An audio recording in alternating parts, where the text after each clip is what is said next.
Merci d'être venu malgré la tempête et la pluie. Et je suis très très fier d'être là ce soir pour plusieurs raisons. Parce que d'abord, j'adore me déplacer quand je rencontre des gens qui se défoncent sur le terrain, des associations de loi de 1901 qui font souvent tout seuls et sans grands moyens des choses qui sont plus importantes que des fois des organismes qui sont payés très très cher pour le faire. Donc j'adore venir là. Première chose, est-ce que, je pose toujours la question, est-ce qu'il y a quelqu'un de la DGSI dans la salle? En général, ils m'en envoient toujours un ou deux. Monsieur, non? Là-bas. Non, dites-le, hein, c'est plus simple. Hein. En général, ils m'en envoient toujours un ou deux. Hein. Personne, une fois? Non, parce que s'il est là, quand j'ai un truc à dire, je dis, t'oublies pas de noter. C'est plus simple. Pour qu'il puisse faire les rapports et tout. Hein. Parce que Manu, si tu m'écoutes, en général, quand il était ministre de l'Intérieur, il m'en envoyait en général 2 ou 3. Moi, dans mon boulot, j'ai 2 personnes qui viennent me voir par semaine, qui font partie de la DGSI pour savoir ce que je prépare, ce que j'écris, ce que je vais faire, etc., etc. Et ça m'amuse beaucoup dans un pays qui est dit de liberté et démocratique. Deuxième chose, je ne suis pas payé par la CIA, je ne suis pas payé par Poutine, parce que j'ai ça aussi de temps en temps dans les dents, et je gagne 1 euro par livre, donc je n'ai pas fait ça pour l'argent. Je gagne quand même de l'argent parce que j'en ai vendu 120 000 sans avoir fait une seule grande télé, une seule grande émission de télé, mais je l'ai volé à personne. Ce qui n'est pas forcément le cas des 1200 personnes dont j'ai mis le nom sur mes 3 livres. Donc par quoi je vais commencer? Un truc très très simple, est-ce qu'aujourd'hui nous sommes en démocratie? Non. Est-ce qu'aujourd'hui tous les élus sont des pourris? Non. Non.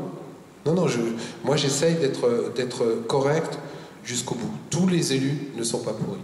Par contre, c'est vrai que de plus en plus, au fur et à mesure que j'écris, au fur et à mesure que je découvre, je m'aperçois qu'il y a une grosse minorité d'élus qui sont pourris.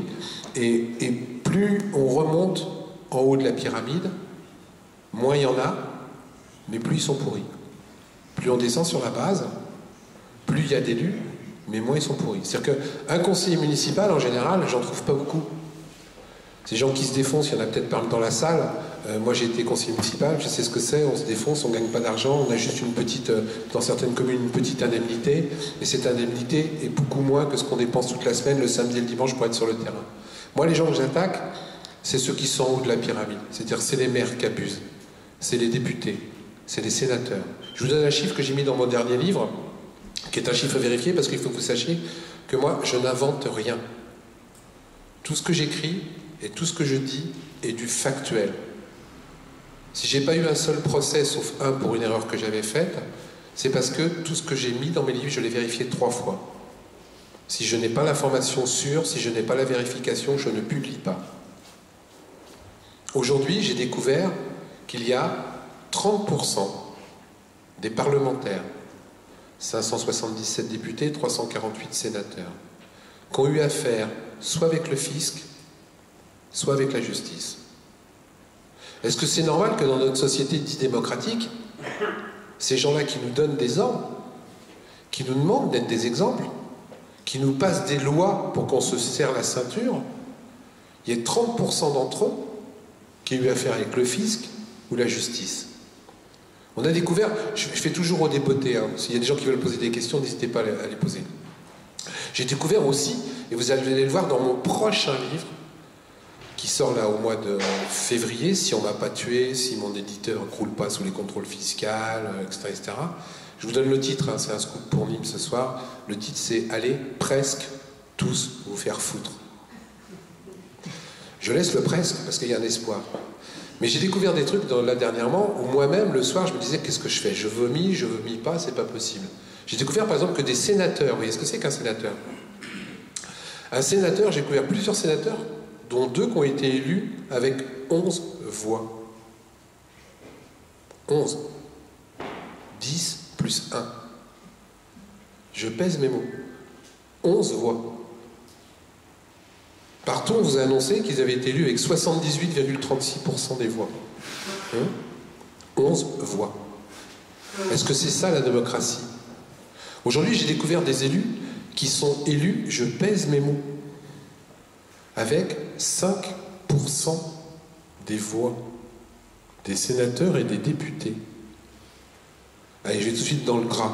Vous savez avec combien de pourcents ont été élus les conseillers régionaux en décembre 2015? On parle de démocratie, hein, donc de choses qui concernent tout le peuple.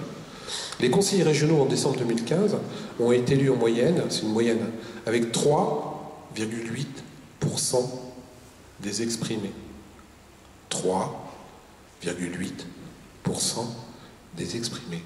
Est-ce qu'on peut parler de démocratie? Oui, je vais vous expliquer, parce que je vois le monsieur, toujours il y en a un dans la salle comme ça. Mais pourquoi il nous dit ça, lui? Comment il a calculé? Je vous explique.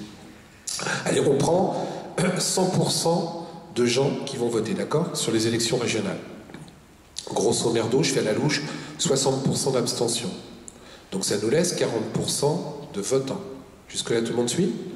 Sur ces votants, comme c'est la loi que les bulletins blancs ne comptent pas aujourd'hui, et les bulletins nuls, je compte 2% de bulletins blancs et de nuls. D'accord? Donc 40% de votants, moins 2% et blancs de nuls, ça nous fait donc 38% de ce qu'on appelle d'exprimés. Or, nous sommes dans une élection à la proportionnelle, qui, quelque part, est vérolée. Pourquoi? Parce qu'ils ont fait passer une loi où, pour être au deuxième tour de l'élection régionale, il fallait avoir fait 10% des exprimés. 38% d'exprimés, 10%, ça fait 3,8%. Mais ce que les gens n'ont pas compris, et c'est normal parce qu'on ne vous demande pas de comprendre, on vous demande de suivre, c'est que dans cette élection régionale, les 7 ou 8 premiers de chaque liste, quand ils passent au deuxième tour, ils sont sûrs d'être élus. Puisqu'au deuxième tour, on ne vote pas pour les 7 ou 8 premiers. On vote pour le 9e, pour le 10e, ou pour le 11e de chaque liste. Mais les 7 ou 8 premiers de chaque groupe dominant, dès qu'il fait 3,8% des élections, il est élu. Est-ce que c'est ça la démocratie? Eh bien, c'est ça qu'on nous propose. Ça, c'est le premier point. Le deuxième point, on nous propose aussi des choses qui sont complètement vérolées. Est-ce que vous êtes au courant de la loi qui va passer en mars 2017? Ouais, laquelle? C'est vrai. Alors celle qu'on nous balance dans les dents depuis quelques temps en disant on va démocratiser, on va moraliser, les gens vont rendre un mandat sur la loi sur le non-cumul des mandats. Hein, je vois des ouais dans la salle. Je vous explique en 2 secondes que cette loi est une grosse arnaque. Parce que souvent on nous annonce des lois et on nous manipule en nous disant c'est des bonnes lois. Mais si on creuse un petit peu comme je les creuse, vous allez vous apercevoir que c'est de l'arnaque. Je m'explique. Donc en mars 2017, les élus vont être obligés de rendre un mandat. Vous me suivez? Ils ne pourront plus mélanger un mandat de maire avec un mandat de député, etc. Ils vont rendre le mandat qui les arrange le moins.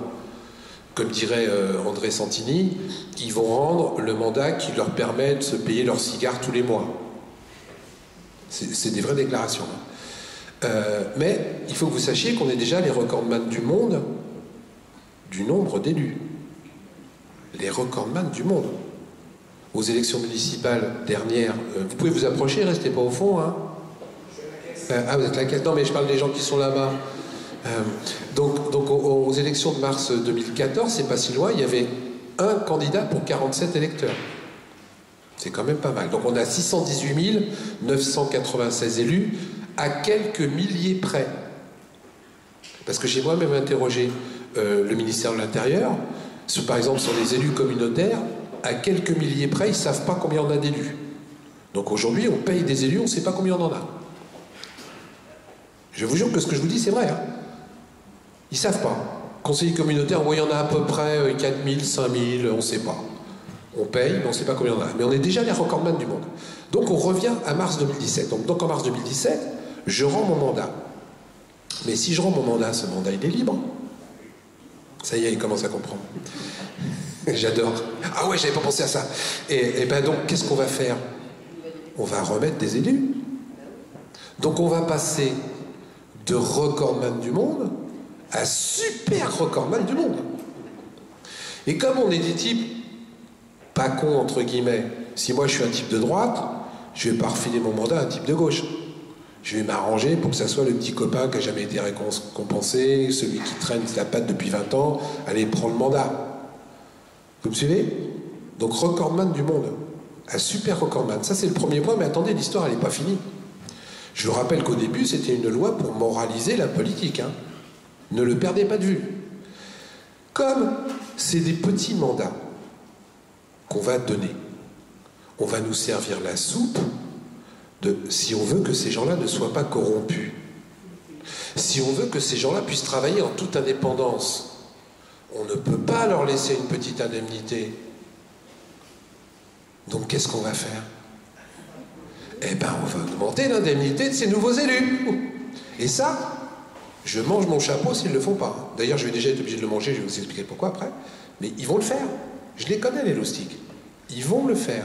Donc on se retrouve avec des super élus en plus, et avec des gens qui vont devenir des alimentaires. Parce que ces gens-là, ils n'auront qu'un mandat, mais à partir du moment où on va les augmenter, ils vont être tenus. Ça va devenir aussi leur casse-croûte, entre guillemets. Donc vous voyez, c'est déjà beaucoup moins moralisateur. Mais attendez, l'histoire n'est pas finie. Les élus qui vont avoir perdu leur train de vie, parce qu'ils ont rendu un mandat, qu'est-ce qu'ils vont faire? Et qu'on ne me dise pas que c'est pas vrai.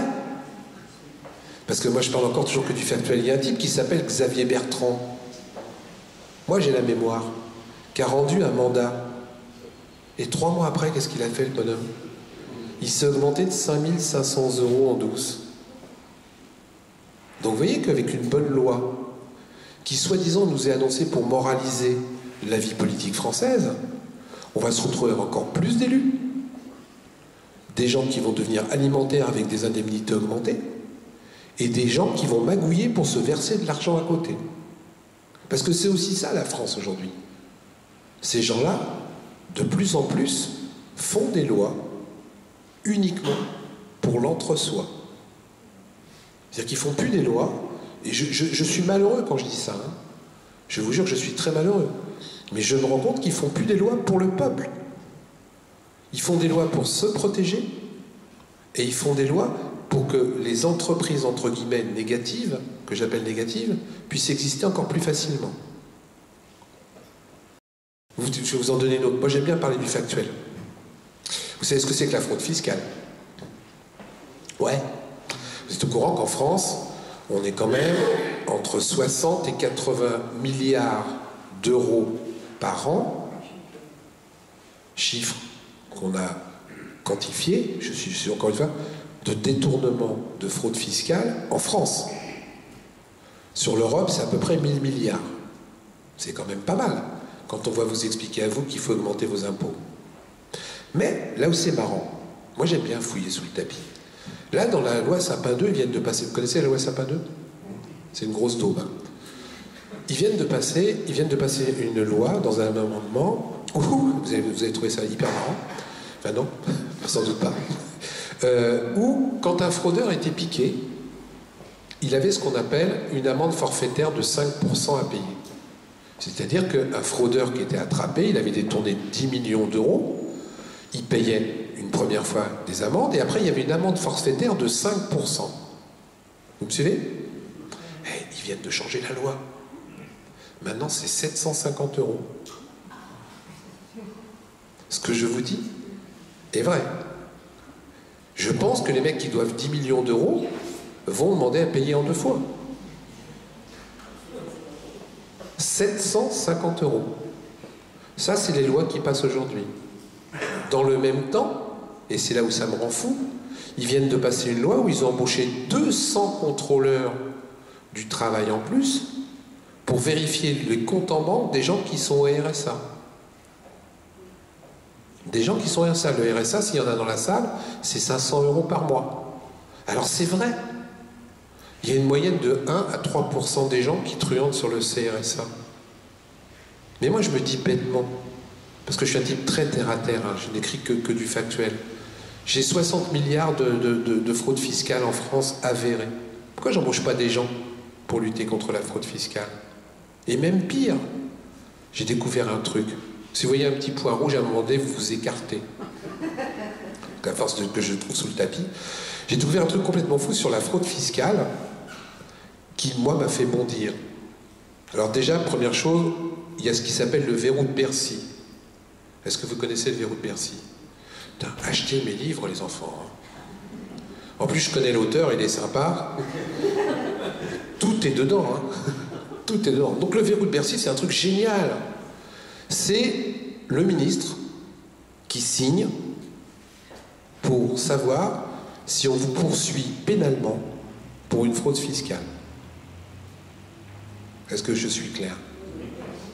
45 000 fraudes fiscales déclarées en France en 2015, environ 15 000 qui ont été sujets à redressement fiscal, 1500 ont été poursuivis. 1500 ont été poursuivis. Et là où ça me rend complètement fou, c'est qu'en plus, souvent, ils ne signent que pour les petites sommes. C'est-à-dire que le petit chef d'entreprise moyen qui a frondé un petit peu, il a mis du pognon en Suisse, allez, 100 000, 200 000, 300 000 euros, il se fait gauler, parce que maintenant on arrive quand même à savoir, et lui on le met en prison. Il y en a un, il vient de prendre 2 ans. Non seulement il est redressé, mais il prend 2 ans dans la gueule pour 200 000 euros de fraude fiscale. Je dis pas que c'est bien, hein. Moi, je dis simplement que la loi doit être appliquée à tout le monde. Par contre, si vous détournez 10 millions d'euros, vous n'irez pas en prison. Vous faites ce qu'on appelle une négociation. C'est-à-dire que vous négociez, et aujourd'hui, la loi s'est inscrite dans la loi Sapin 2. Hein. Vous pouvez négocier votre amende sur les 3 ans de budget, etc., etc. Et on arrête les poursuites. Et vous n'allez pas en prison. Et à un moment donné, j'aimerais comprendre. Ça veut dire quoi? Ça veut dire que plus je suis un gros truand, plus j'ai des chances de passer à travers les mailles du filet. Le petit chef d'entreprise qui lui se fait gauler, il va en prison, à des poursuites pénales, à un redressement fiscal, il sort de prison, il n'a plus de femme, elle s'est barrée avec son comptable, sa société est naze.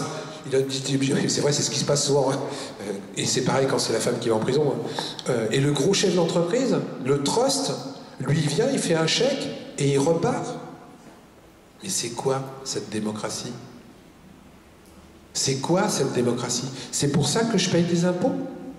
Et encore une fois, je n'accuse ni la droite, ni la gauche, ni le centre, ni les extrêmes, ni etc. C'est un système. Aussi bien la droite que la gauche fait pareil. Pourquoi? Je voudrais comprendre pourquoi, en cas de fraude fiscale chez les élus, il y a un bureau spécial dans chaque trésorerie impériale. Pourquoi? C'est-à-dire que je suis un élu, moi je l'ai été, je fraude fiscalement, mon dossier est retiré de l'employé et ça part dans un dossier spécial, dans un bureau spécial. Pourquoi? Je veux juste qu'on m'explique. Et bien ça, c'est les lois qui viennent d'être votées aujourd'hui. Je peux vous aussi parler de la loi Sapin 2 puisqu'on est dessus, mais qui a été annoncée au peuple comme une avancée démocratique. La protection des lanceurs d'alerte. Moi, je les fréquente, les lanceurs d'alerte. Hein. J'étais encore avec Stéphanie Gibault la semaine dernière. Je fréquente ces gens-là. Vous savez ce qu'il y a dans la loi Sapin 2? Soi-disant pour protéger les lanceurs d'alerte. Dans la loi Sapin 2, maintenant, quand vous découvrez une magouille dans votre entreprise, vous n'avez plus le droit d'avertir la presse en premier. Vous avez obligation, et c'est dans la loi, hein, de prévenir votre N+1. C'est-à-dire, souvent, des fois, le mec qui truande. Je vous jure que c'est dans la loi. Vous devez attendre un délai raisonnable. C'est marqué dans la loi. C'est quoi un délai raisonnable? 2 mois, 6 mois, 1 an? Et une fois que vous avez prévenu votre N+1 et votre N+2 qui n'ont pas répondu, vous pouvez là commencer à sortir les dossiers et en parler à la presse. Ça, c'est ce qui vient d'être voté. Personne ne se rend compte de ce que ça veut dire, sauf quand vous l'analysez. Ça veut dire que demain, un lanceur d'alerte qui n'aura pas respecté cette procédure, il risque de foutre toute l'enquête en l'air. Et après, l'entreprise qui aura fraudé, ou qui aura fait des malversations, qui aura fait des choses graves, elle ira devant le juge, mais voyez, il a commencé par avertir la presse avant d'avertir en interne. Donc, caduque. Deuxième truc qu'ils ont voté sur les lanceurs d'alerte, parce que ça c'est un truc qui me rend fou, maintenant les patrons, et là aussi on vous l'a annoncé, je vous explique tout ça pour vous faire voir qu'on essaye de nous manipuler dans le mauvais sens. Ils ont pondu une loi où le lanceur d'alerte, le patron a obligation de garder le lanceur d'alerte dans l'entreprise. C'est génial. C'est un bonheur. Moi je vois, je suis un petit peu placardisé dans mon travail. Hein. Je vous explique pas pourquoi, vous vous en doutez un petit peu. Je bosse dans un truc qui s'appelle le Grand Paris Sud, et l'ancien président Grand Paris Sud, c'est monsieur Manuel Valls. Moi je suis dans un petit bureau, j'ai plus de fenêtre. Je vous jure, c'est vrai. Il y a 2 portes blindées pour venir me voir. Mon téléphone portable ne passe plus dans mon bureau. Ils m'ont supprimé mon secrétariat. Ils m'ont divisé mon budget par 2, etc. Je vous en passe des vertébrés. Et puis personne n'ose me dire bonjour. Je ne sais pas pourquoi, les médecins ne sont tellement peur. Et bien maintenant, le patron il a l'obligation de te garder. C'est vachement bien pour les gens. Le type qui déjà est placardisé, le type qui est déjà dans un machin, ben maintenant tu restes dans ton placard, tu peux même plus en sortir. Et bien ça c'est la loi qu'ils viennent de voter. Renforcée par des lois aussi, parce qu'il n'y a pas que la France, en Europe. Ils ont voté une directive européenne sur le secret des affaires. Donc maintenant quand tu balances une affaire, comme moi j'en ai qui m'arrive plein, sur une entreprise, le mec peut dire oui mais tu me fais perdre de l'argent. Ah bah ouais, c'est sûr que quand tu truandais, t'en gagnais beaucoup plus. C'est sûr que quand tu faisais de la malversation, t'en gagnais beaucoup plus. Toi t'arrives, tu dis bah non ça c'est pas bien, il tue des gens, etc. Comme une nana que je connais qui a dénoncé des trucs graves chez Nestlé. Elle a découvert que les petits pots Nestlé qu'ils envoyaient en Inde, etc. tuaient des enfants. Preuve à l'appui. Tuaient des enfants. Preuve à l'appui. Parce qu'il y a des produits dedans qui n'étaient pas bons, c'est même pas les mêmes règles, etc. etc. C'est elle qui a été poursuivie. Il y a un moment donné, on se dit où on marche sur la tête. Et ça, excusez-moi, là je parle des entreprises, des grands trusts, hein, je ne parle pas des petites entreprises de moyens. Ça, c'est les élus. Parce que c'est eux qui font les lois. Et ça, c'est les lois qu'ils nous font aujourd'hui. Dans un de mes livres, j'ai découvert 2 trucs, 2 lois qui ont été déposées. Et là, ça me rend aussi fou. Ils ont déposé 2 lois, une à 41 exemplaires, c'est-à-dire 41 élus qui ont déposé la loi, l'autre à 53 élus qui ont déposé la loi. Le même texte. Des photocopies. Aucun changement dans les virgules. Ils avaient juste mis leur nom en haut. Comme quoi c'est eux qui l'avaient fait. Et ils ont déposé ces lois-là à l'Assemblée nationale. Est-ce que c'est ça la démocratie? Est-ce qu'on paye ces gens-là pour ça? Parce que n'oubliez pas, et on l'oublie souvent, c'est nous les employeurs. Eux, c'est nos employés. C'est nos impôts locaux. La première loi avait été déposée par la Fédération des notaires. Il est évident que c'était pour qu'on paye vachement moins de frais de succession. Et la deuxième loi avait été déposée par les cigarettes Philip Morris. Oui, j'ai payé sa place tout à l'heure, un peu rentré. Et la deuxième loi avait été faite par Philip Morris. Est-ce que vous pensez vraiment que Philip Morris fait déposer une loi par des élus, c'est pour qu'on fume moins? Je crois pas. Hein. Et ben aujourd'hui, c'est ça la démocratie. Aujourd'hui, c'est la démocratie qu'on nous propose. Est-ce que vous êtes d'accord avec ça? Est-ce que je vous ai parlé des sénateurs qui avaient été élus avec 11 voix? Non? Élus avec 11 voix. Moi, j'arrive pas à comprendre qu'on laisse passer. Mais je sais pourquoi. C'est parce que les gens ne vont pas chercher l'information. Nous sommes aussi coupables des élus que nous avons. Excusez-moi. Hein. Même si aujourd'hui, il n'y a pas beaucoup de gens qui votent, arrêtez de voter pour des élus pourris. Moi, j'ai du mal à comprendre. Dans mon premier livre, dans mon deuxième ou troisième, j'ai mis des élus qui avaient fait des choses pas bien avec des femmes. Quand je vous dis pas bien, c'est vraiment pas bien. C'est-à-dire, j'en ai un, par exemple, qui était tout nu, tous les samedis dans sa mairie. Un maire. Je vous jure que c'est vrai, hein, que du factuel. Le mec, il gardait que ses chaussettes. Et il recevait le personnel à poil. C'est le genre de mec, mais vraiment dégueulasse. Il avait installé une photocopieuse à la sortie de son bureau, avec 80 cm de large, pour pouvoir se frotter chez les nanas quand les nanas faisaient une photocopie. Le mec avait constamment la braguette ouverte, à chaque fois qu'une nana passait, comme par hasard, il avait quelque chose à fouiller dans son tiroir. voyez un peu le genre de personnage un peu immonde, salace et libidineux. 8 femmes ont porté plainte contre lui, 8 femmes. Première chose, il a été condamné et tout, mais les femmes ont été obligées de déménager. Il se représente aux élections, il est réélu. Au premier tour. Qui est con? Parce que là, il n'y a pas que des hommes qui ont voté. Il y a des femmes. Les femmes qui ne votent que depuis 1945. N'oubliez pas. Les femmes qui, maintenant, aujourd'hui, si on ne met pas un E à chef, si on ne met pas un E à chef quand on écrit, nous font un procès. Pourquoi vous avez voté pour des mecs comme ça, mesdames? Oui, j'essaie de trouver d'autres formes. Et des exemples comme ça, j'en ai plein. Pardon? Non, mais je sais bien. Mais ils ont quand même été élus. Il est bien connu, il est du quoi? Ah ouais. Mais il a quand même été réélu. Hein. C'est quand même grave. Hein. Il y a un moment donné où il faut arrêter de voter pour ces gens-là. J'en ai un autre à Neuilly-sur-Marne, c'est pas loin dans le 93, sénateur-maire. Pareil, il a martyrisé une femme pendant 8 ans, harcelé une de secrétaire de mairie, la nette a le courage de porter plainte. Il perd, appel, cassation, Cour européenne des droits de l'homme, tout ce que vous voulez. Il se représente, il est réélu. Pourquoi on vote pour ces gens-là?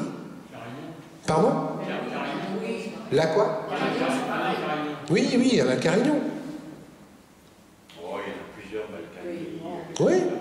Les collections. Ouais, Balkany, j'ai pire. J'ai une bonne histoire. Vous voulez que je la raconte sur Balkany? Pourquoi vous Parce que, en plus, ce que je veux vous dire, c'est encore une fois, c'est du factuel, c'est du vrai. Donc Balkany, il y a une grosse histoire qui... Elle est dans mes livres. Hein. Je vous les conseille, je connais l'auteur. En plus, le petit libraire qui est venu, il faut quand même qu'il travaille un peu. Le petit libraire, pardon, Gilbert. Le grand libraire. Le grand libraire. Donc Balkany, une fois, il a été... Ce que je vous dis, encore une fois, parce que je suis obligé de le répéter, parce que les gens ne croient pas à la finale. Donc il a été pris, rapport de police, je l'ai eu entre les mains, pris un jour entre 2 voitures, dans la rue, en train de se faire une fellation par une conseillère municipale à qui il avait mis un 357 Magnum sur la tempe. Je vous jure que c'est vrai. Rapport de police, on l'emmène, Lana porte plainte, après elle a été achetée, elle a retiré sa plainte. La femme de Balkany est venue au poste le soir, s'est arrangée pour le faire sortir. D'accord? La plainte a été retirée. D'accord? Donc de ce côté-là, la fellation, j'ai plus rien à dire. Hein. Mais par contre, j'arrive pas à comprendre. Le 357 Magnum, il n'avait pas de port d'armes. Eh bien, il n'y a rien eu. Parce que là aussi, on a un problème en France, c'est que dès que quelqu'un a le pouvoir, dès que quelqu'un est soi-disant en haut de l'échelle, on a peur d'y toucher. On a peur. C'est un élu, il n'est pas coupable. Il est réélu, il est innocent. J'en ai un autre comme ça, à l'aile et rose. Celui-là, je l'ai vraiment au bout de mon fusil. Le mec, il a harcelé une femme pendant 8 ou 9 ans. La femme, au bout de 9 ans, s'est jetée par la fenêtre du 7e étage. Elle est morte. On a enfin reconnu que c'était un complot. J'ai lu toutes les minutes du procès. Toutes les minutes. Pas une fois ce mec a eu un regret. Ses seules paroles, c'est un complot contre moi. Elle a fait ça pour m'abattre. Non mais attends. Et à un moment donné, tu te dis, mais qu'est-ce que c'est que ces gens qui sont hors sol? La nana s'est tuée. Elle est morte. Elle a laissé 2 gamins. Et tout ce que ce maire, excusez-moi, j'ai failli dire un gros mot, est capable de dire, c'est un complot contre moi. Il faut absolument qu'on fasse quelque chose pour que ces gens reviennent les pieds sur terre. Hier, il y a eu l'affaire Fillon, mais c'est pas la seule. Hein. Et moi, je suis quasiment sûr à 95%, voire 98%, qu'elle n'a jamais bossé. Non, mais c'est quasiment sûr. Il faut qu'on arrête. C'est notre argent. Et vous savez, la meilleure façon d'arrêter, c'est d'être transparent. Plus on saura, moins ils pourront abuser. Et on peut gagner. Ne croyez pas, parce que souvent, ouais, bah, tout bien, ça changera pas. Mais on le sait depuis le début, les élus, c'est comme ça. Non, non. Non, non. Je vous le disais tout à l'heure, les élus, c'est nos employés. C'est nous, les employeurs. Moi, j'arrive pas à comprendre qu'un élu peut toucher jusqu'à 5 retraites. Plus des honoraires. Plus des honoraires. Et en vrai, ça suffit. Moi, quand j'ai commencé ma carrière en politique, j'ai rencontré un vieux maire. Le mec me dit « Oh, attends, j'en ai marre, je suis fatigué, je laisse ma place. Je prends une petite place de maire adjoint. » À l'époque, j'ai dit « Putain, le mec, bien. Bien. Il laisse la place aux autres. » Ah ouais, j'ai compris après. Il touchait sa retraite de maire, plus ses indemnités de maire adjoint. Banquier vol sur les deux côtés. Ça suffit. Nous, on n'a pas le droit de bosser plus que notre dernier bulletin de paye. Pourquoi eux, ils ont 5 retraites plus des honoraires? De quel droit? Vous savez ce que c'est qu'une pension de reversion? Vous savez, une pension de reversion, c'est quand votre mari ou votre épouse meurt, vous touchez la moitié de la retraite de l'autre. Oui. La dame, elle connaît tout. Depuis tout à l'heure, elle fait plein de signes. Et donc... Hein? Oui, je vais y venir. Donc, pour un salarié, c'est 54% de 19 000 euros maximum. Ça peut même descendre à 11 000 euros. Donc, 54% de 19 000 euros maximum, si vous n'avez rien. Si vous avez une petite retraite, moi j'ai une amie qui vient de perdre son mari touchait 2 000 euros par mois, elle avait une petite retraite, elle ne touche plus que 357 euros par mois. Quand vous passez d'un train de vie de 2 000 euros à 357, ça change, on est d'accord? Et bien une femme d'élu, ou un homme d'élu, hein, ça peut être les deux maintenant, c'est 64% sans plafond. Quand vous revenez, ce que je viens de vous dire, c'est qu'un élu peut toucher jusqu'à 5 retraites, plus des honoraires, plus ces trucs de Cour des comptes, etc. Moi, j'ai du mal à comprendre. Entre 64 et 66% sans plafond, est-ce qu'une femme d'élu est plus fatiguée qu'une femme d'ouvrier? Vous avez la réponse? Moi, c'est non. Eh bien, c'est des lois qui se sont auto-octroyées. Mais jusqu'à présent, on ne le savait pas. Alors, je le précise bien parce que quand j'arrive à ce stade de la parole, je le redis, tous les élus ne sont pas pourris. Tous, pas tous. Une grosse minorité. Mais ils sont très sains, il y en a qui disparaissent. Pardon? Il y en a qui sont très sains qui disparaissent. C'est vrai. Malheureusement, si vous n'êtes pas dans le système, vous ne pouvez pas résister. Je suis entièrement d'accord avec vous. D'où l'intérêt de signer la pétition que j'ai lancée et qui va bientôt finir le 1er février. Je vous dis, j'ai lancé une pétition il y a 3 ans sur le casier judiciaire vierge. Allez, mesopinions.com, casier judiciaire vierge. Vous rentrez ce soir, vous la signez, il faut qu'on arrive à 150 000 personnes. Ils vont passer une loi le 1er février qui va obliger tous les élus à avoir un casier judiciaire vierge.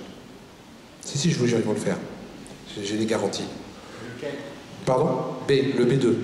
Le B2, ce qui est déjà pas mal. On ne parle pas du B3, on ne parle pas de la petite amende, etc. On parle des condamnations qui sont en rapport avec la probité, etc. Ça passe le 1er février. Parce que jusqu'à présent, là, et quand j'ai commencé il y a 3 ans, personne ne me croyait, pour être élu, on n'avait pas besoin d'un casier vierge. Par contre, pour travailler dans la mairie, oui. C'est-à-dire qu'on était dans une aberration juridique où pour bosser dans une mairie, une collectivité territoriale, il faut un casier judiciaire vierge. Pire, si vous êtes condamné en tant que fonctionnaire, vous pouvez être viré sans indemnité, du jour au lendemain. Par contre, pour diriger la mairie, vous pouvez y avoir un casier chargé. C'était une aberration et c'est imparable. On a lancé une pétition, on a gagné.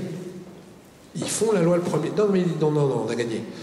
Je sais, les gens disent, ouais, ça sert à rien. On a gagné. Alors, ok, ils vont essayer de truander la loi. Ok, ça va pas être valable pour 2017, ça va être valable pour 2023. Ils sont pas fous, les mecs.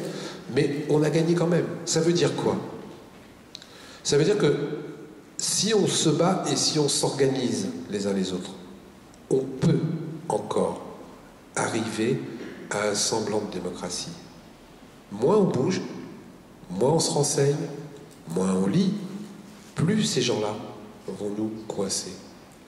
Moins il y a de contre-pouvoir, plus la dictature s'installe. On arrive dans une société, et je pèse mes mots quand je dis ça, où il va y avoir 2 types de sociétés.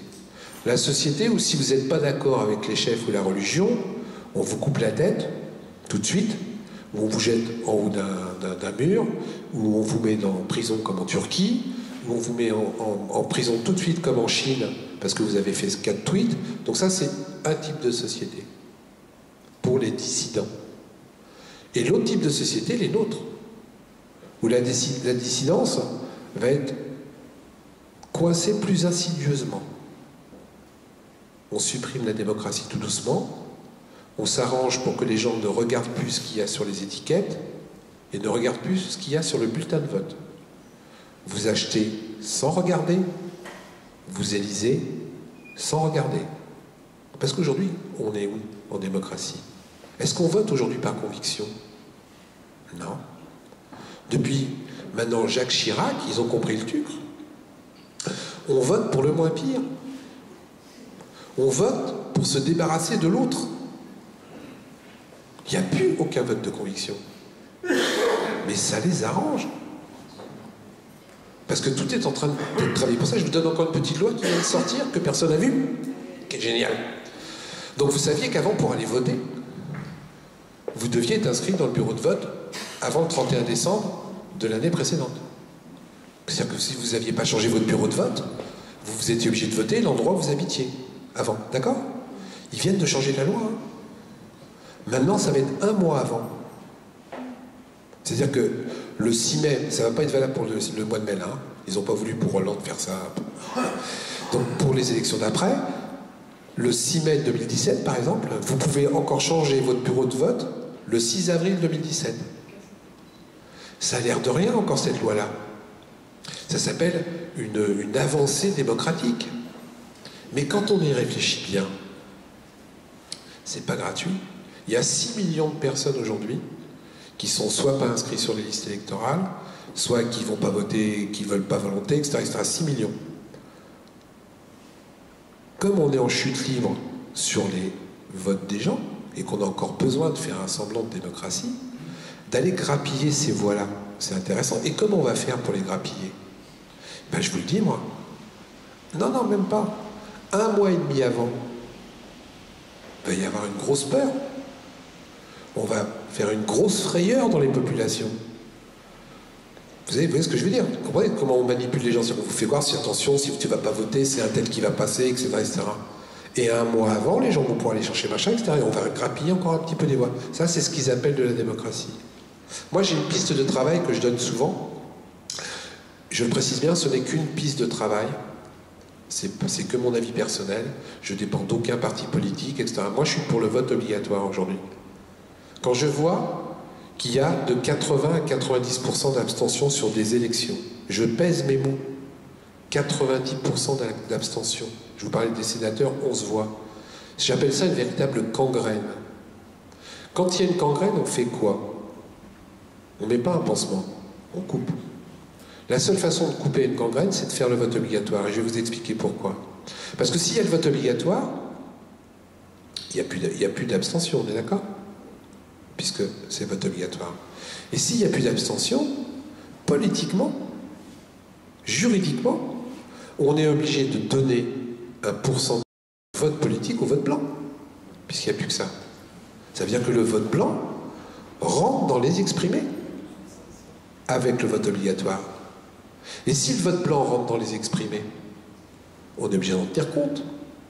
Ça veut dire que si jamais, au premier tour, comme c'est aujourd'hui, je pèse mes mots, vous avez la peste, le choléra, les machins, et que vous ne savez pas pour qui voter, avec le vote blanc, au premier tour, on peut dégager la peste et le choléra. Ce qu'on ne peut pas faire aujourd'hui. Aujourd'hui, soit tu veux pas de la peste, soit tu veux pas du choléra, et dans ces cas-là, tu t'abstiens. Ça arrange tout le monde. Le vote obligatoire, ça. Et en plus, le vote obligatoire, ça existe déjà dans 90 pays. Ben ouais. En Belgique, c'est le vote obligatoire. Il y a 95% des gens qui vont voter. C'est un immense avantage. C'est-à-dire qu'aujourd'hui, les gens sont élus avec 50% de 10% d'exprimés. 50% de 10% d'exprimés. Avec le vote obligatoire, les gens seraient élus avec 33% de 95% de votants. Donc déjà, le vote redevient représentatif. Ça existait déjà dans le pays. Et en plus, c'est là où je coince les gens, ça existe déjà en France. Le vote obligatoire. Ah ouais, j'adore, il y en a toujours un qui fait. Mais de quoi il parle encore celui-là? Ben ouais, les sénateurs. C'est un vote obligatoire. Moi, j'ai été conseiller régional, j'étais obligé de voter aux élections sénatoriales. Si je n'allais pas voter aux élections sénatoriales, j'avais une amende de 150 €. Et si j'allais voter, on me donnait 100 €. Je vous jure que c'est vrai. Donc on ne me dise pas que c'est pas possible, puisqu'on le fait déjà en France. Et pourquoi c'est valable pour les sénateurs et pourquoi c'est pas valable pour les autres élections? Parce que ça les arrange, le vote blanc. Je termine juste ma démonstration et je vais revenir après. En plus, moi ce que je propose, et là aussi qu'on ne me dise pas que c'est pas possible, c'est que ça soit en semaine et sur les heures de travail. Et là encore, ça existe déjà. Les élections prud'homales, machin, c'est bien en semaine, sur les heures de travail. Donc politiquement, si on veut le faire, on peut le faire. Je dis ça pourquoi? Parce que le dimanche, voilà. Et dernier petit point par rapport à ma démonstration, qui n'est qu'une démonstration personnelle, plutôt que de taper sur les gens, parce qu'en Belgique, par exemple, si vous n'allez pas voter 2 fois, vous avez 150 € d'amende. Mais comme c'est 150 € d'amende et que c'est plus compliqué de les recouvrir, il faut faire un procès, etc., en fin de compte, ils ne vont jamais les chercher. Moi, je suis plus pour qu'on donne des carottes aux gens, comme on fait pour le conseiller régional quand il va voter pour les sénateurs. C'est-à-dire, soit on donne un crédit d'impôt aux gens, soit on leur donne quelque chose s'ils vont voter. Et on arrive à des élections où les gens vont être obligés, parce que tu vas voter qu'en plus j'ai quelque chose, tant qu'à faire, tant que je regarde pour qui je vote. Est-ce que je suis clair dans mon raisonnement? Mais ce n'est qu'une piste de travail. Jusqu'à présent, personne n'a pu me démontrer que quelque part, avec ce système, je ne renforçais pas la démocratie et que c'était pas possible de ne pas le faire. Mais encore une fois, c'est qu'une piste de travail. Et pourquoi on ne le ferait pas? Alors les gens me disent, ouais, mais attends, c'est un droit, c'est un machin. Et alors? La citoyenneté, c'est aussi un devoir. Participer à la vie de la cité, c'est aussi un devoir. En quoi c'est gênant d'avoir un vote obligatoire? Après tout, quand tu vas faire du sport, tu fournis bien obligatoirement un certificat médical. Là, tu sors pas l'éthique, je fais ce que je veux. Dans certains endroits, tu es obligé de fournir des papiers. Donc pourquoi, pour avoir droit à la citoyenneté, on n'aurait pas obligation d'aller voter? Moi, ça me gêne pas du tout. Mais c'est vrai que ça gêne certains élus. Parce que dans ce cas-là, ils perdent leurs élections. Est-ce que je suis clair? Je vais vous donner un truc sur le vote blanc aussi. Donc vous savez, il y a 3 ans, les élus nous ont fait une grosse manipulation en nous disant on a encore une avancée démocratique, maintenant les votes blancs, ça compte. Ça a marché, hein. Il y a plein de gens qui ont cru que c'était vrai. Mais c'est pas vrai, hein. Avant, il y avait une colonne pour le vote blanc et le vote nul, maintenant il y a 2 colonnes. Donc ils comptent les blancs et comptent les nuls, mais ça ne fait pas partie des exprimés. Quand ils ont passé cette loi-là, les députés se sont réunis en commission et ils se sont dit est-ce qu'on ne mettrait pas les bulletins de blanc dans les bureaux de vote? Dans les bureaux de vote. C'est pas compliqué, hein. On prenait des feuilles de papier A4, on les coupait en machin, on mettait ça dans les bureaux. Au bout de 3 semaines, tous les mecs de la commission, tous partis confondus, ils ont retiré la proposition. Hein. Parce qu'ils ont vite compris que si on mettait des bulletins blancs dans les bureaux de vote, les gens, ils allaient les prendre. Et que donc... Quelles élections? Les primaires de la gauche. Ça, c'est pas des élections, madame. Ah oui, non, pardon. C'est important, les mots. Parce que justement, ils essayent de nous entraîner là-dessus. Sauf que c'était pas annoncé, les gens ne savaient pas, moi je les ai même pas vus. Donc ils ont mis. Mais légalement, ils ont refusé de le faire. Parce qu'ils savaient qu'on donnait une possibilité aux gens et qu'on allait vers des bulletins blancs. Après, les gens ont été demandés à ce qu'on les compte dans les exprimés. Et ils veulent pas. Aujourd'hui, les élus de droite ou de gauche ne veulent pas que vous ayez voté. Moins il y a de gens qui votent, plus c'est facile d'être élu. J'ai sorti un article dans Le Point il y a 2 ans où le titre c'était « Plus t'es truand, plus c'est facile d'être élu ». Pourquoi? Parce que déjà, un escroc, c'est un type sympathique. Hein. C'est un type sympa, un escroc. Hein. Donc, il vous serre la main, il connaît le nom de votre fils, il vous passe de la pommade, vous pouvez le voir, tu le tutoies. C'est ça, un bon élu. Un élu escroc, il fait du clientélisme. Donc lui, il va vous placer votre fille, il a 300 personnes comme dans la commune comme cantonnier, il a toujours la petite combine, il s'arrange pour vous. Donc il a une clientèle. D'accord? 2, ces gens-là, comme ils sont connus, en général, personne ne se présente contre eux. Ne se présente contre un escroc que le petit militant de base qui est là depuis 20 ans, le mec gentil, mais qui n'a aucune chance d'être élu. Deuxième chose, donc ils présentent des candidats qui ne sont pas là.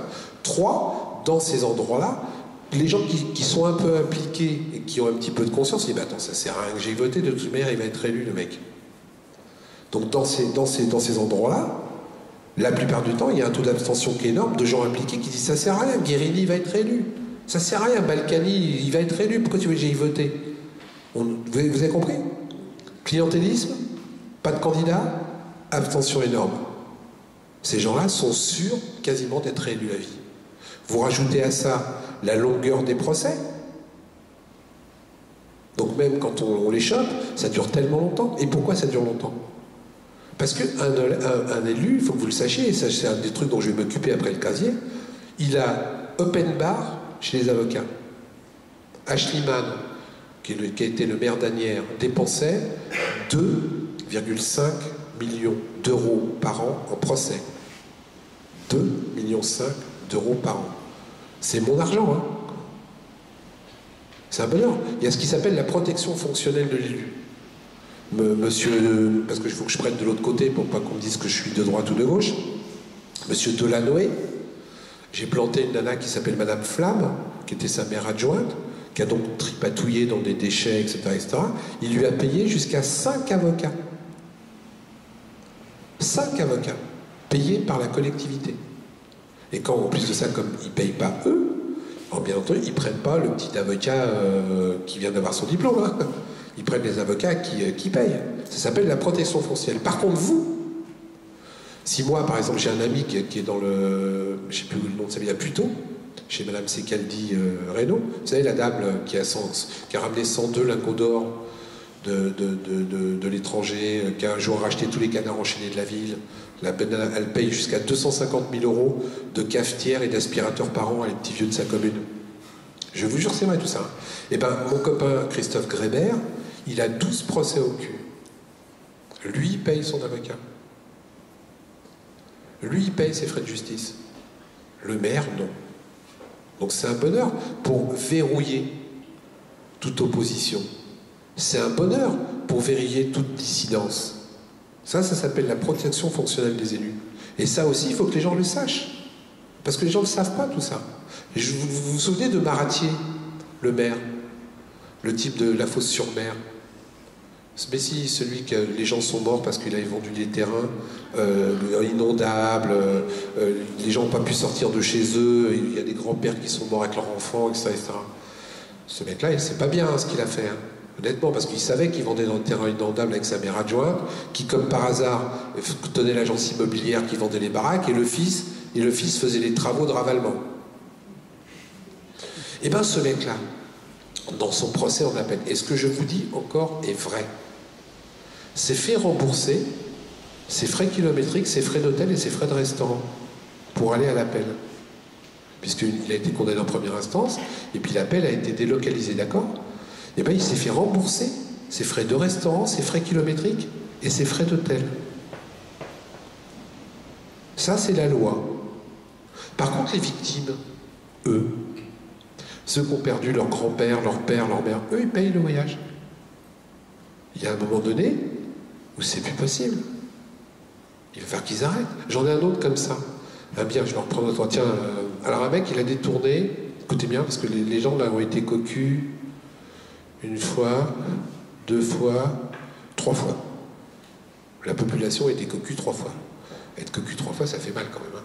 Donc, ce mec-là, maire adjoint d'une grande ville, détourne, gère mal, entre 13 et 20 millions d'euros. 13 et 20 millions d'euros. Vous me suivez? C'est pas mal quand même. Hein. On arrive à le condamner.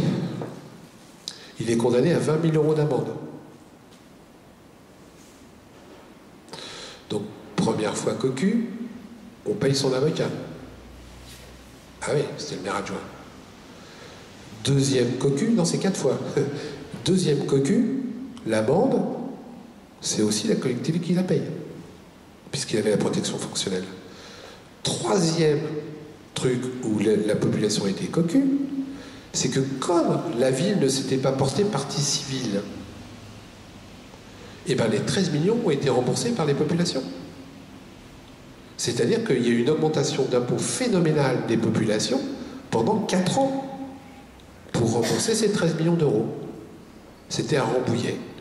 Le maire s'appelait Monsieur Larcher, qui est donc le président du Sénat, qui donne des leçons de morale à tout le monde. Moi, je demande un truc vachement simple. Que systématiquement, quand un élu est mis en examen dans une affaire que ça, la mairie se porte partie civile. S'il y a un peu de pognon à récupérer, on le récupère. Si le mec il est innocent, eh ben voilà. Mais pourquoi il ne se porte partie civile que quand c'est un mec de l'opposition? Dès que c'est un mec de la majorité, que ça tombera tout au chat.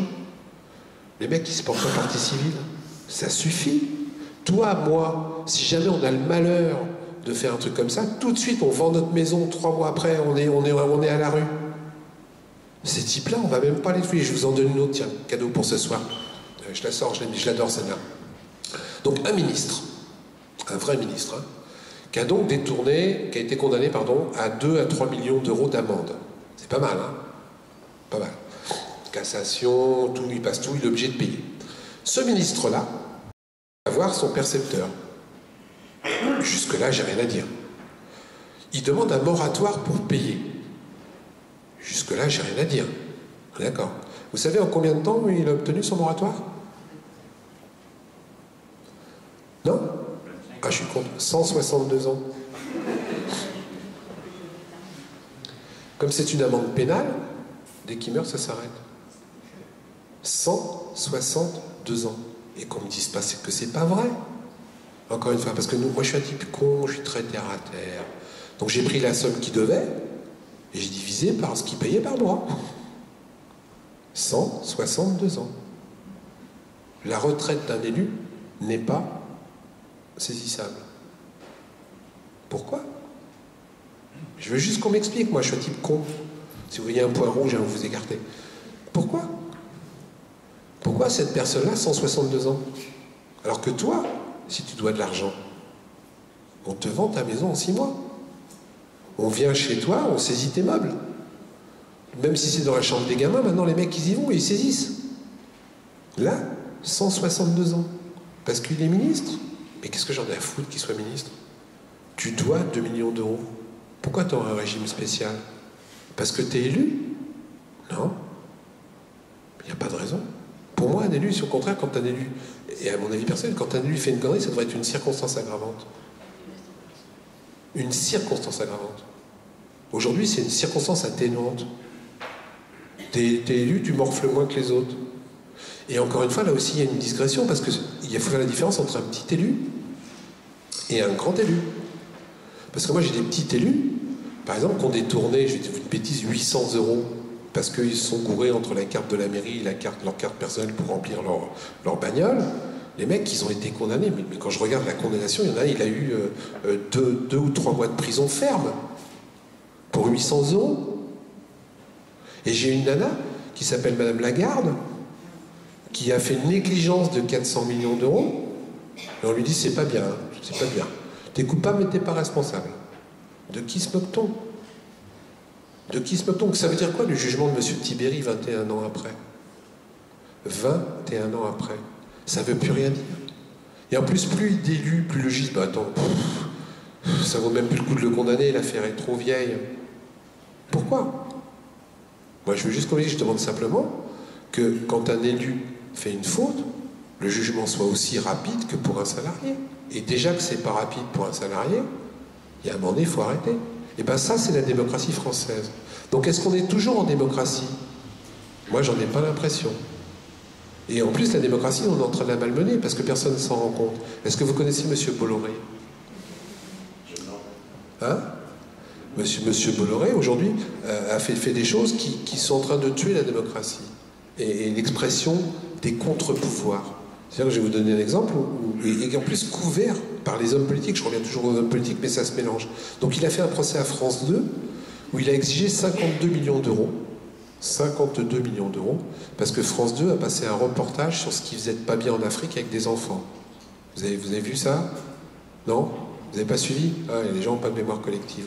Donc France 2 a sorti un reportage, Bolloré a des intérêts en Afrique, il fait travailler des gosses de façon pas bien, etc., mais vraiment pas bien, tout en affichant qu'il est propre sur lui. Hein.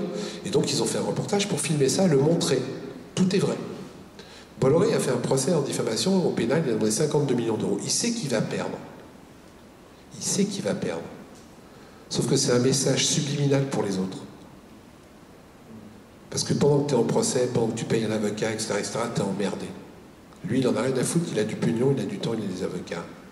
Il a refait un autre procès, là, une association qui s'appelle Bastamag, avec qui je travaille, qui, pareil, a fait un dossier vachement bien, comme dans mon style à moi, tout bien nickel, toutes les preuves, tous les machins, tous les bidules, sur une autre affaire qu'il avait fait en Afrique. Bolloré fait un procès en diffamation. Jusque-là, encore une fois, il a le droit. Moi, ça ne me plaint pas. Mais par contre, ce que les gens n'ont pas vu, et heureusement qu'il a été débouté en première instance, il a aussi fait un procès à deux personnes, qui avaient juste partagé l'information sur Facebook. Quand je dis juste partager, c'est-à-dire qu'ils avaient pris l'information sur le Facebook de Bastamag et ils l'avaient mis sur leur propre Facebook. Procès en diffamation. Quand vous êtes la petite secrétaire de mairie ou l'ouvrière qui bosse à l'usine, et que vous voyez débarquer les gendarmes, parce que là c'est gendarme hein, en pénal, avec commission rogatoire, etc., etc., parce que derrière les mecs qu'ils ont appuyés, ça fait peur pour ces deux personnes, qui sont donc obligés, alors qu'elles gagnent 1300 €, de prendre un avocat pour se défendre contre Bolloré. Il va perdre, et heureusement qu'il a perdu en première instance. Mais c'est pas gratuit. Ça veut dire, attention maintenant, si vous partagez la moindre information, je peux vous attaquer. Et moi, j'ai les moyens. Donc, ce qui veut dire quoi? Ce qui veut dire qu'on n'est pas en train de mettre une censure comme dans les pays dont je vous parlais tout à l'heure, où on vous coupe la tête, on n'en parle plus. On est en train de mettre une autocensure insidieuse, où les gens eux-mêmes vont avoir peur de bouger parce que ils risquent de se retrouver dans des problèmes infinis. Il y a un autre gamin que je connais personnellement, parce que je vais prendre l'autre côté, je vais prendre Valls. Vous connaissez bien Valls? L'ex-futur président de la République. Je pèse mes mots. Hein. J'espère. Parce que moi je le connais, putain j'ai peur. Il me fait peur d'ailleurs, maintenant. Donc Valls, l'autre fois, j'ai un gamin que je connais personnellement depuis une dizaine d'années, qui s'appelle Bob Bramy, dans la mairie d'Evry, qui a le soir, chez lui, sur son ordinateur personnel, a partagé une photo de mauvais goût de Manuel Valls. Juste partagé, hein. Pas de commentaires en dessous, rien. Vous savez, c'est la photo merdique, bon, elle est de mauvais goût. Vous savez, dans les auto-écoles, quand on passait le permis, on était à l'intérieur d'une voiture, puis il y avait un truc devant, et on vous demande ce qu'il faut faire. Et sur cette photo-là, il y avait Valls qui était devant, et il y avait marqué, vous faites quoi? Ah, j'ouvre la porte, je lui écrase la gueule. 2, je ralentis, je lui tue. 3, je fais marche arrière, je lui marche dessus. Bon, je reconnais, c'était pas de très bon goût. Mais le gamin, il a juste partagé la photo. 48 heures après, mise à pied conservatoire de 4 mois. Il bossait pour la mairie d'Evry. Hein. Les gendarmes sont venus avec le DGS, lui ont pris les clés du boulot, tu ne retournes pas au boulot. Et 4 mois après, il a été révoqué de la fonction publique. Pour avoir partagé une photo sur Facebook le soir, sur son ordinateur personnel, et sur Facebook, sans avoir mis aucune annotation à caractère raciste ou n'importe quoi derrière. Je dis, attention la démocratie, attention messieurs les élus, comme ils se rendent compte qu'aujourd'hui on peut être de plus en plus libre, qu'aujourd'hui une information peut circuler en 3 minutes sur 200 000 personnes, que grâce à Internet, on peut maintenant scanner une information et la basculer à tout le monde avant qu'il l'étouffe. Vous voyez ce que je veux dire? Ils sont en train de verrouiller par l'argent, par les procès, par la peur, par l'autocensure. Moi, sur mon bouquin, Le pilleur d'État, j'ai un journaliste d'un très grand journal qui m'a appelé. Il dit, Philippe, putain, c'est la première fois qu'on écrit un bouquin comme ça, qui est génial, qui est facile à lire. Je dis pas ça pour vous l'achetiez, mais quand même, hein, qui est facile à lire, etc., etc. Mais tu comprends, si jamais Valls devient président, je suis grillé.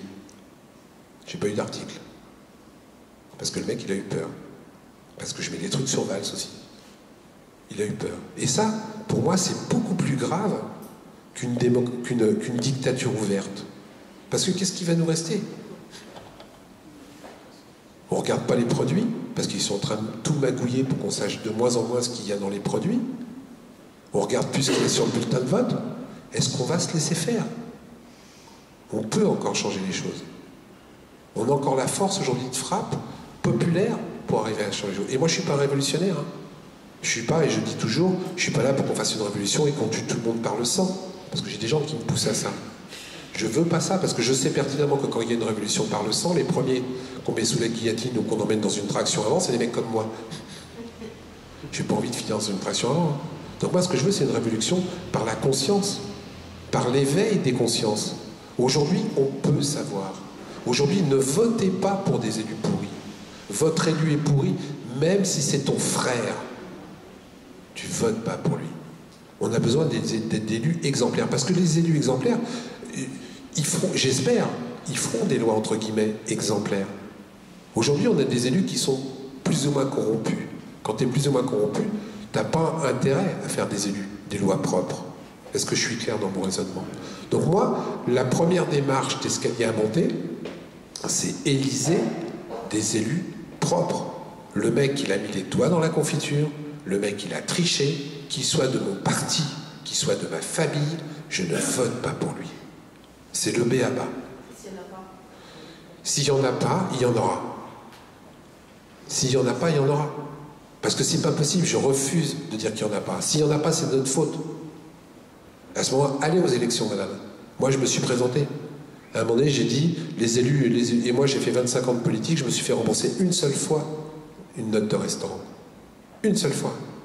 Je gérais 800 millions d'euros par an quand j'étais président de la formation professionnelle de l'apprentissage. Je n'ai jamais accepté un pot de vin. Pardon. J'ai accepté des pots de vin. C'est-à-dire qu'il y a des entreprises qui venaient me voir en me disant, bon, allez, si tu nous laisses conduire un CFA, on peut mettre 20 000 euros de plus. 30 000 euros de plus. Sous-entendu, ouvre ta poche. Moi j'ai dit, ok, mais tu le mets dans le contrat. Et tu me construis une crèche avec ces 30 000 euros. Et je te prends. Parce qu'il y a deux entreprises identiques, celui qui me construit une crèche en plus, je le prends. Vous voyez, moi je ne suis pas contre les pots de vin, mais quand ça rentre dans le marché. Donc on n'est pas obligé d'être pourri.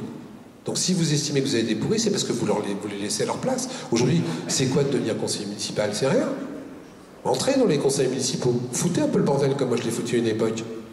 Je vous rappelle que je suis la seule personne qui était maire adjoint de Valls qui me suis battu 2 fois physiquement avec lui. Une fois il m'a collé contre le mur, une fois je l'ai collé contre le mur. Donc on peut, tout catalan qu'il est. On peut. Bon, après on le paye très cher. Hein. Ok, je vous rappelle, je suis dans un petit bureau, sarcophage, sans fenêtre, etc. Mais j'assume. C'est à ce prix-là aussi qu'on peut être libre.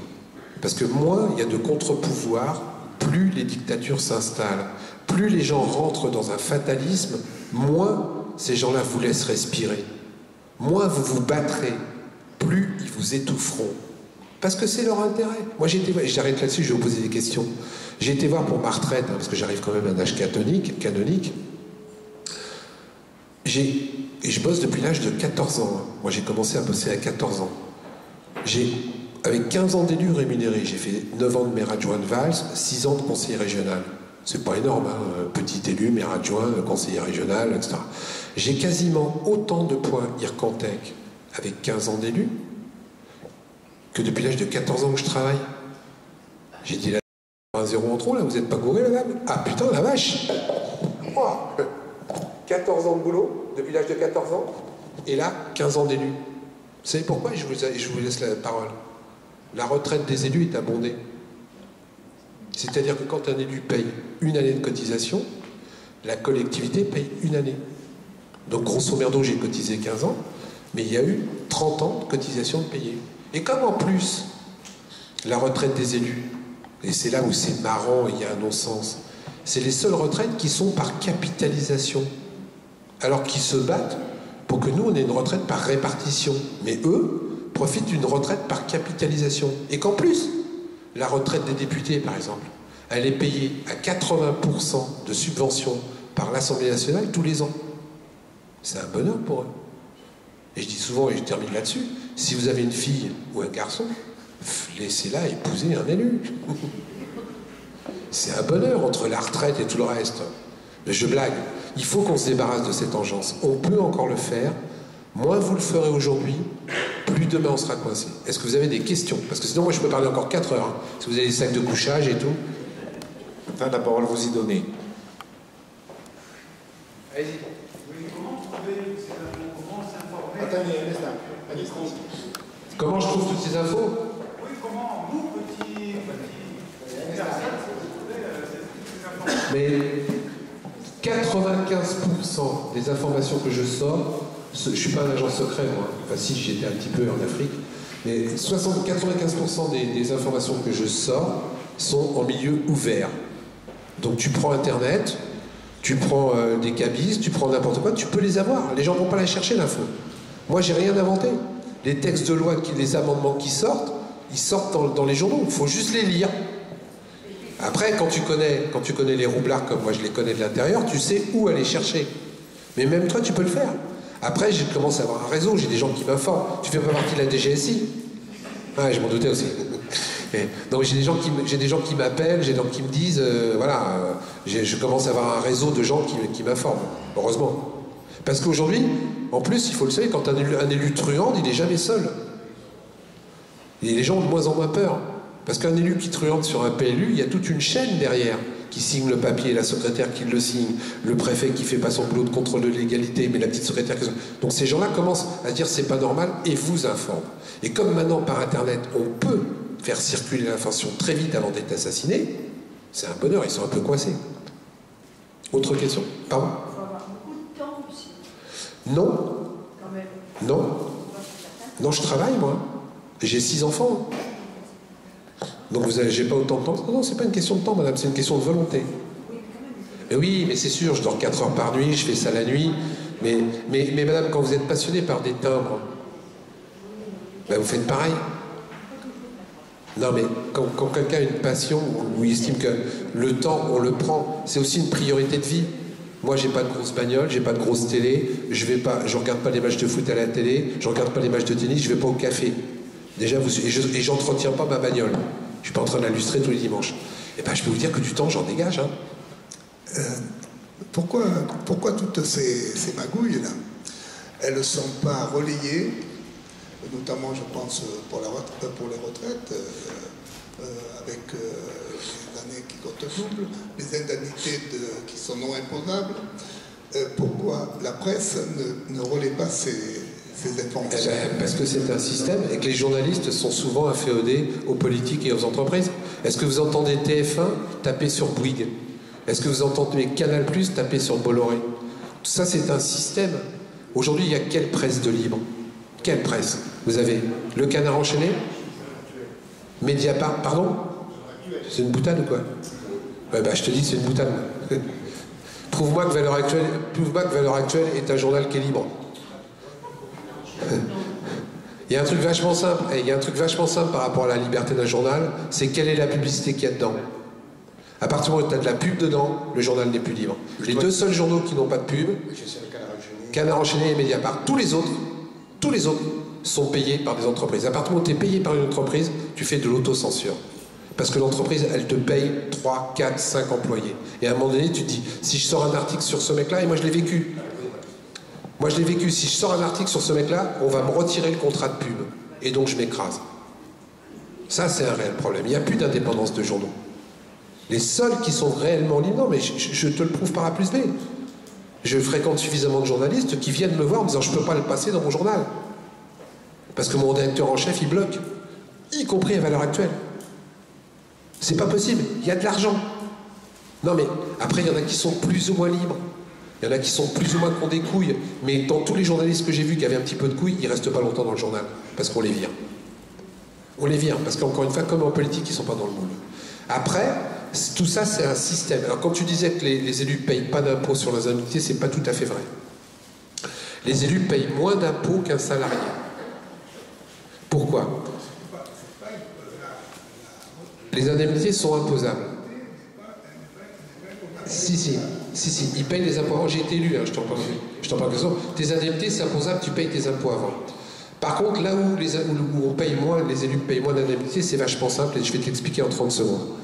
Quand tu as plusieurs travails en tant que salarié, tu es imposé sur la somme de tes salaires et de tes revenus.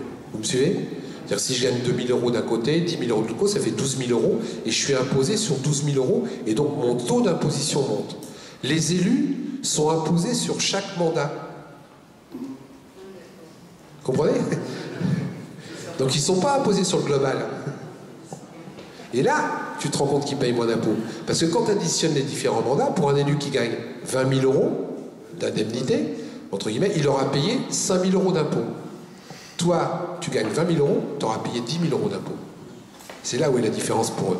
Moi, je dis, et on devrait cumuler, et encore, je ne suis pas pour le cumul, mais cumuler ce qu'ils gagnaient pour qu'ils payent des impôts. Mais ils n'ont pas fait ça, ils ne sont pas fous, les mecs.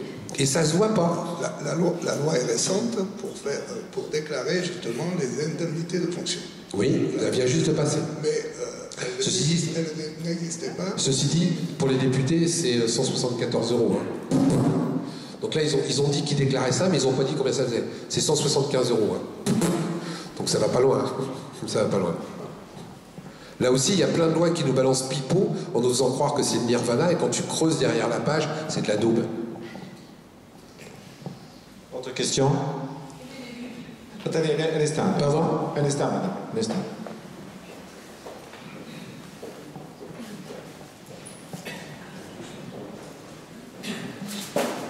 Bonjour. Quel est l'élu qui est rémunéré 20 000 €? Qui est rémunéré 20 000 €?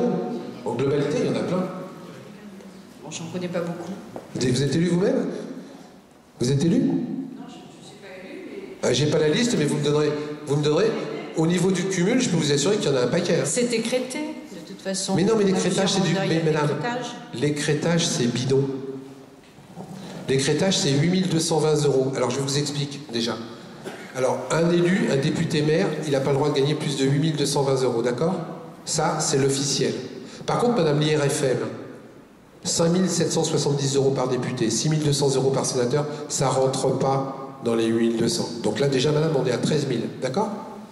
Les jetons de présence que touchent les élus dans les conseils d'administration, ça ne compte pas.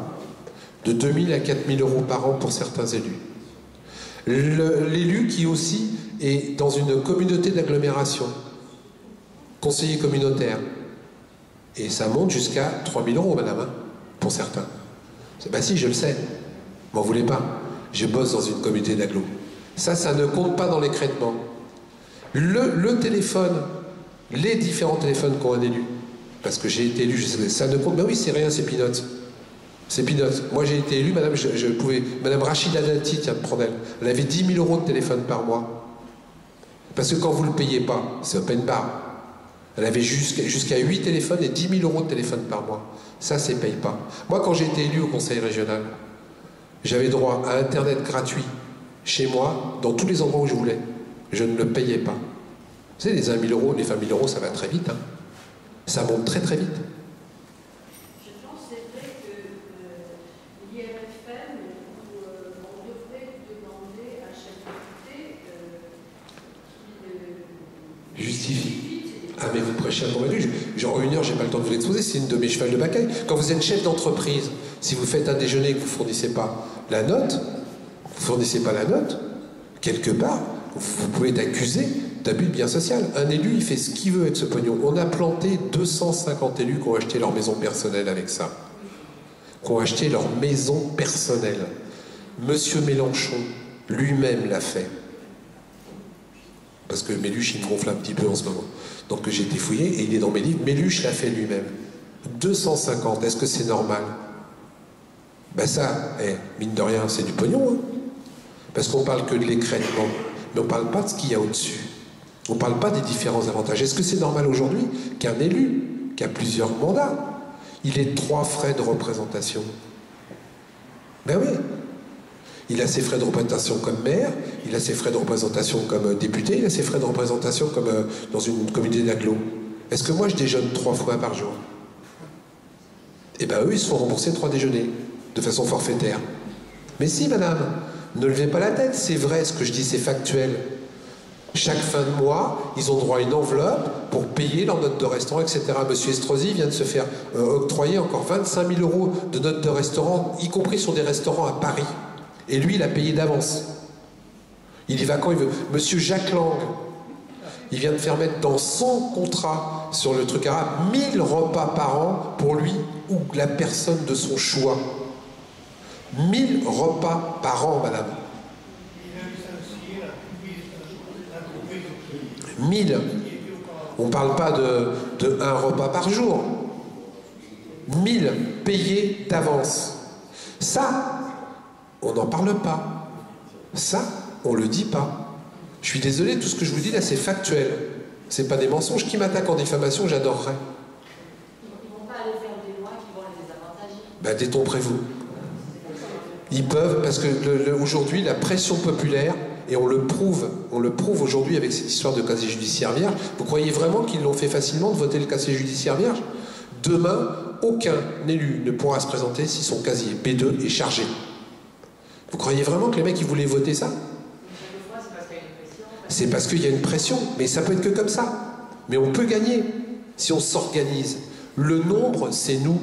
Ces gens-là, ils sont combien? Ils sont 200, 300, 900. Nous, on est 60 millions. Et à 60 millions, on ne peut pas imposer à nos employés, de bosser pour le peuple. Mais attendez, on peut. Moi, le casier judiciaire vierge, c'est le premier, mais il va y en avoir d'autres. Hein. Il va y en avoir d'autres. Parce que le nombre, c'est nous. La force, c'est nous. On peut. Ces gens-là n'ont pas à travailler autre chose que pour nous. Moi, c'est fait pour servir. C'est pas fait pour se servir. Et aujourd'hui, ils passent leur temps à se servir. Et le pire, c'est qu'il y a un glissement très net entre les élus de la République et les gros trusts, qui eux n'ont qu'un intérêt en tête, hein, le profit. Moi, excusez-moi, je suis un type très terre à terre, je préfère une société de partage à une société de profit. Et je ne suis pas contre le profit, qu'on soit bien d'accord. Mais n'oubliez pas qu'il y a un truc qui est sorti il n'y a pas longtemps. 62 personnes ont autant d'argent que 3,5 milliards d'individus. Le chiffre, c'est 62. Après, on a dit que c'était 8. Après, on a dit que c'était 8, mais c'est 62. 62 personnes ont autant d'argent que 3,5 milliards d'individus. Il y a un moment donné où on marche sur la tête. Je dis toujours, et je rencontre les riches, mais arrêtez les mecs. Parce qu'à force d'appauvrir les pauvres, vous n'aurez plus rien. Parce que qu'est-ce qui fait les riches? C'est les pauvres. Si demain on ne peut plus acheter, comment vous allez devenir riche? À quoi ça sert? À un moment donné, que je dis toujours quand je rencontre, quand t'as, tes 15 maisons, tes 25 bagnoles, tes 3 avions, tes 14 maîtresses. Non mais je ne suis pas contre. Hein. Est-ce que j'ai dit ça, madame? Est-ce que j'ai dit ça? Non, mais toujours les riches se sentent agressés. Mais j'ai pas dit ça. J'ai dit simplement qu'à un moment donné, il faut arrêter. Je termine ma démonstration. Quand vous avez 3 jets, moi je vais vous citer un exemple bien précis parce que j'aime bien parler. J'ai bossé avec le fils du roi Fahd d'Arabie Saoudite. Oui, ben il n'y a pas de honte. Hein. Je lui ai fourni pendant 3 ou 4 ans ses babysitters pour ses enfants. Mon épouse actuelle a été babysitter chez lui. Travail réglo, très bien payé, etc., etc. J'ai été chez lui à Neuilly-sur-Seine. Il a un immeuble complet pour lui tout seul, etc., avec piscine olympique au 3e sous-sol, etc. Ce que je vous dis, encore une fois, c'est du factuel et du vrai. Vous savez, les tuyaux qui sont sur le sol pour l'eau chaude et l'eau froide, les petits tuyaux, dans toute sa propriété, avec les trucs, avec les 2 vis pour tenir les 2 tuyaux. Vous voyez ce que je veux parler? Les colliers. Oui, les colliers. En or massif. Tout en or massif, y compris les vis. Je lui ai proposé d'être son plombier, il n'a pas compris mon humour. Je venais gratos en plus. Hein. Mais je dis un truc vraiment simple. C'est que de l'eau. Quand on arrive, parce que tu as tellement d'argent, à faire que les vis, pour tenir le truc qui passe la flotte d'eau froide et d'eau chaude, tu le mets en or massif. C'est même pas du plaqué or. Hein. En or massif. Il y a un moment donné, ça sert à quoi? Mais non, ça c'est l'excuse, madame. Ça c'est l'excuse. Non, ça c'est l'excuse. Ça c'est l'excuse. Je sais aussi faire des bombes atomiques, ça fait travailler des gens. Non mais c'est évident. Non mais je connais tout ce discours-là. Faire des bombes antipersonnelles, ça fait travailler des gens. Avoir des serviteurs, ça fait travailler des gens. Quand j'ai 15 domestiques, vous comprenez, je travaille pour le peuple. J'ai mes 15 domestiques, c'est normal.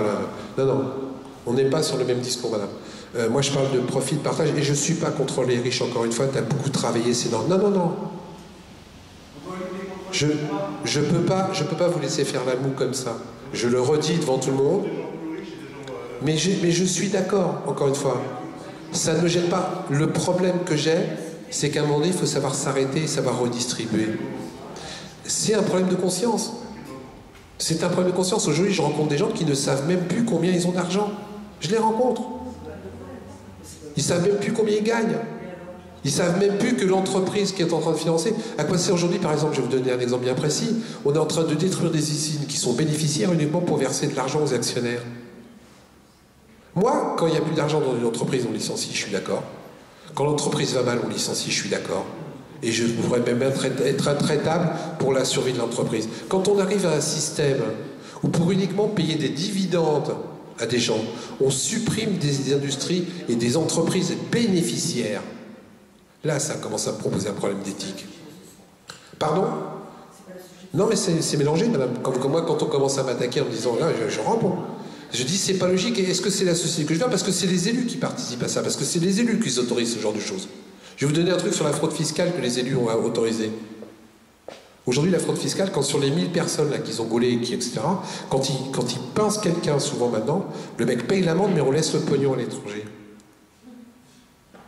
C'est quoi ce système? Il y a un type qui s'appelait De Gaulle, et je ne suis pas gaulliste, avec M. Pinet qui avait fait un emprunt Pinet. Il a fait une amnistie, et je suis pour les amnisties quand ils sont logiques. Sauf que Pinet, il n'a pas été con, lui. Puis il a dit, ok, je t'ai gaulé parce que tu as fait de la fraude fiscale. Non seulement tu payes un redressement, mais tu ramènes ton pognon en France, que ça serve à la France. En 3 mois, il avait remboursé l'emprunt Pinet. Aujourd'hui, non seulement on gaule pas les mecs, parce qu'ils se mélangent entre eux, ils payent une petite amende, et ces gens-là laissent l'argent à l'étranger. Parce que c'est ça aujourd'hui que la loi autorise. Donc le mec, il légalise, en plus, sa fraude. C'est quoi ces lois? Et toi, petit fraudeur, tu vas être obligé de vendre ta maison, parce que là aussi, il est là le problème. Si la loi était appliquée pareil pour tout le monde, moi j'ai rien à dire. La loi, elle est la même pour tout le monde. On morfle, t'as déconné, t'as truandé sur 10 euros, t'as truandé sur 10 millions, tu morfles pareil, et encore ça se discute, mais au moins tu morfles. Mais aujourd'hui, petit à petit, celui qui a détourné 10 euros, il morfle beaucoup, et celui qui a détourné 10 millions, il ne morfle rien. Là, ils viennent de porter la loi sur le reporting. Vous connaissez la loi sur le reporting?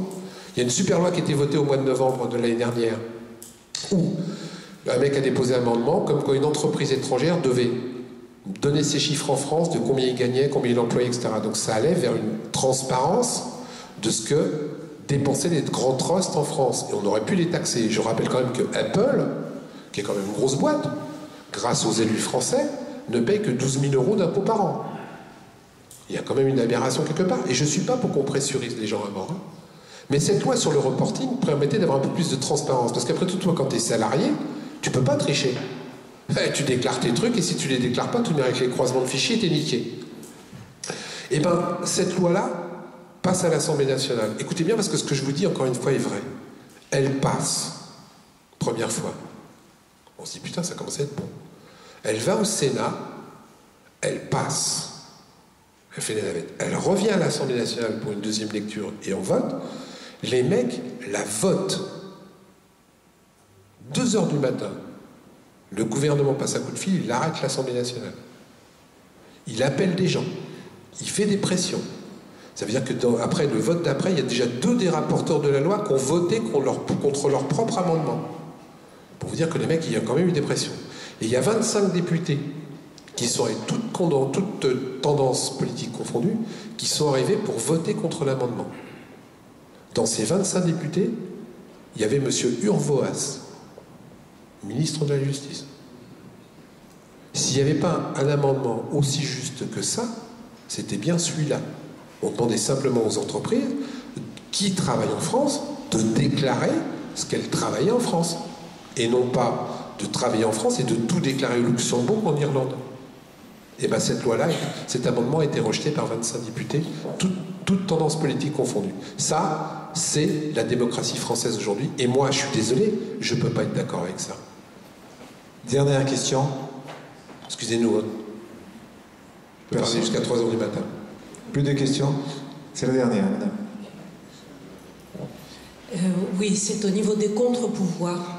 En dehors des pétitions sur Internet, etc., est-ce qu'on a beaucoup de moyens d'agir? Oui, je peux vous dire, il y en a plein, et nous on les a mis en place pour le casier judiciaire vierge, et il y a quand même maintenant plein de gens qui commencent à le faire.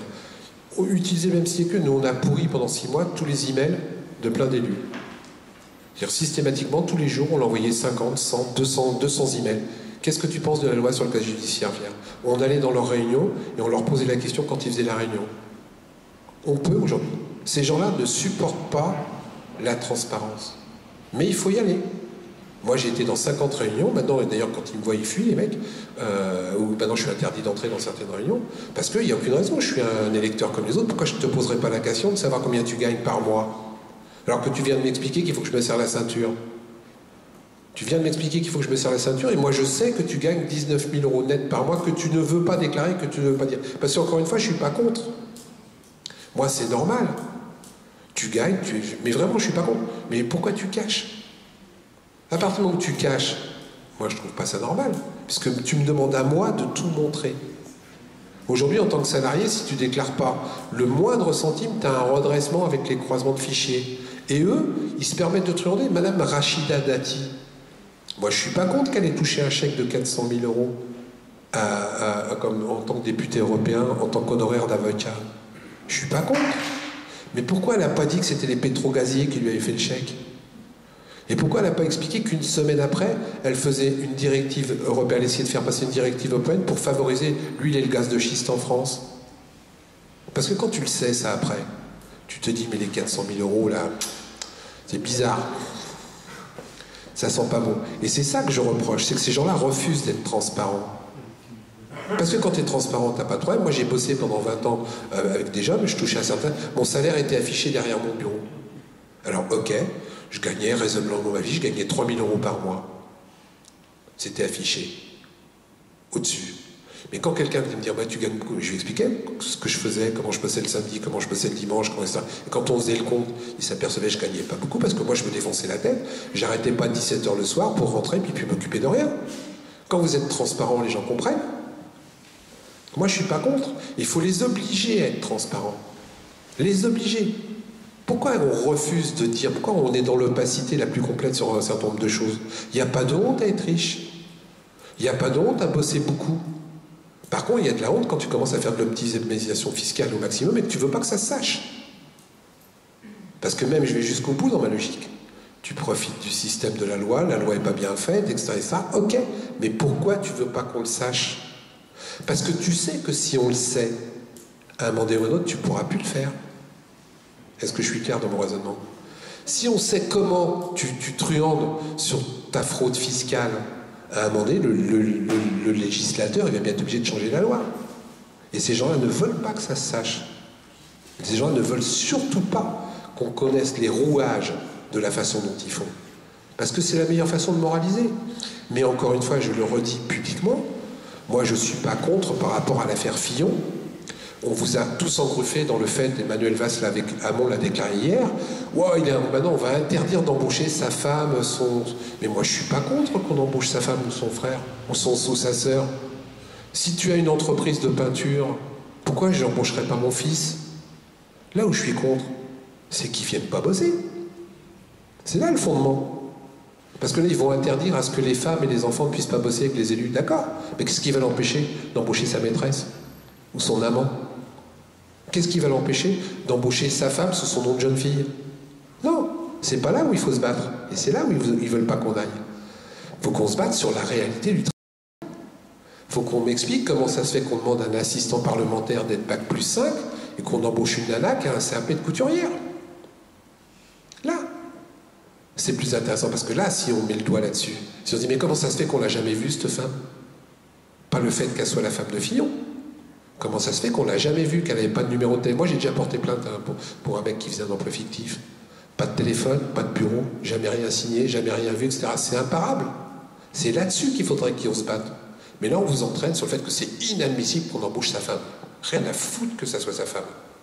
Par contre, beaucoup à foutre qu'elle travaille, ce qu'elle n'a pas fait.